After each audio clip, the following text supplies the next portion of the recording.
காற்று மாசை பொறுத்த வரைக்கும் பல்வேறு வகையான காற்று மாசுகள் இருக்கு. அதாவது பொல்யூட்டன்ட் அடிப்படையில் பர்டிகுலேட் மேட்டர் நுண்துகள்னால ஏற்படுற காற்று மாசு, நைட்ரஜன் ஆக்சைட்ஸ்னால ஏற்படுற காற்று மாசு, volatile organic compounds, ground level ஓசோன்னால ஏற்படுற காற்று மாசு அப்படின்னு பொல்யூட்டன்ட் அடிப்படையில் காற்று மாசை பல வகையில் பிரிக்கலாம்.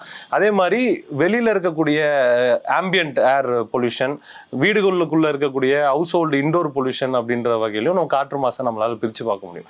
இப்படி பிரித்து பார்த்து எந்த வகையான காற்று மாசுனால எத்தனை சதவீதம் பேர் உயிரிழந்திருக்காங்க, இந்த 81 லட்சம் பேர்ல எத்தனை பேர் எந்தெந்த வகையான காற்று மாசுனால உயிரிழந்திருக்காங்க அப்படின்றதையும் இந்த ரிப்போர்ட்டில் தெரிவிச்சிருக்காங்க.